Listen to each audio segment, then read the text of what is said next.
السلام علیکم۔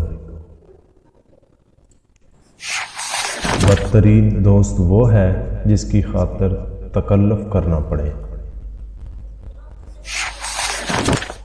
جس کا ظاہر اس کے باطن سے زیادہ اہم ہو۔ قیامت کے دن اس کا اعمال نامہ ہلکا ہوگا، اور جس کا باطن اس کے ظاہر سے زیادہ اہم ہو اس کا اعمال نامہ وزنی ہوگا۔ ایمان ایک سفید چمک بن کر ظاہر ہوتا ہے۔ جب بندہ نیک اعمال کرتا ہے تو وہ روشنی بڑھ جاتی ہے، یہاں تک کہ اس کا سارا قلب روشن ہو جاتا ہے۔ جس دن ہم اللہ کی نافرمانی نہ کریں، ہمارے لیے عید کا دن ہے۔ بلا علم عبادت، بلا مہم علم اور بلا تدبر قرات بے فائدہ ہے۔ جس شخص کی امیدیں لمبی اور دراز ہوتی ہیں، اس کے اعمال برے اور خراب ہوتے ہیں۔ جو شخص نیکی کا طلبگار ہو، وہ آخر ایک دن اسے پا لیتا ہے، اور جو شر پر غالب آ جائے وہ فتح مند اور کامیاب ہو جاتا ہے۔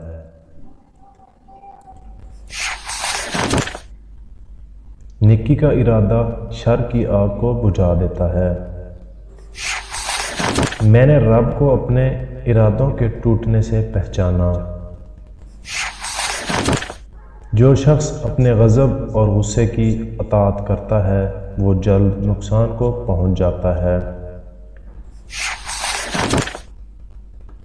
صاحب عزت وہ شخص ہے جو اطاعت الہی کے زیور سے آراستہ ہو۔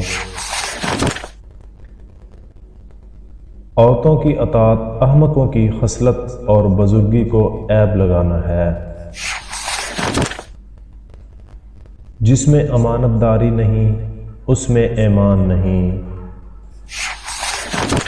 جو شخص اپنے نفس کی حقیقت سے ناواقف رہتا ہے، وہ اپنی اصلاح سے بے نیاز رہتا ہے۔ بزدلی ایک آفت ہے، اور پست ہمتی کم عقلی ہے۔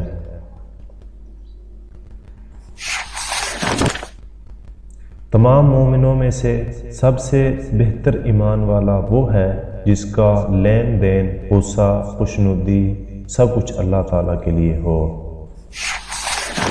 مومن کی غیرت صرف اللہ تعالیٰ کی خوشنودی کے لیے ہوتی ہے۔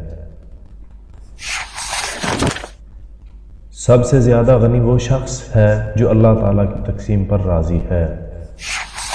جب تک برائی سے بیزار نہیں ہو جائے، تب تک نیکی کو کبھی حاصل نہیں کر سکتا۔ اپنی خوشحالی کے زمانہ میں لوگوں کے ساتھ بھلائی کر کے اپنے لیے ایسا سامان تیار کر جو تنگی کے وقت کام آئے۔ وہ شخص سب سے بڑا بے وقوف ہے جو دوسروں کی برائی کو برا سمجھے لیکن خود ان پر جمع رہے۔ بری عادت، بےہودگی، برا ساتھی، حسد اور برا ہار گناہ کا ہار ہے۔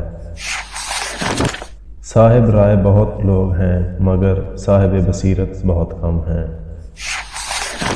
پرہیزگاری گناہوں سے بچنے اور پاک دامنی کا ذریعہ ہے۔ حکمت ایک درخت ہے جو دل میں پیدا ہوتا ہے اور زبان پر پھل لاتا ہے۔ حسد ایک لا علاج بیماری ہے جو حاسد یا محسود کی موت تک دور نہیں ہوتی۔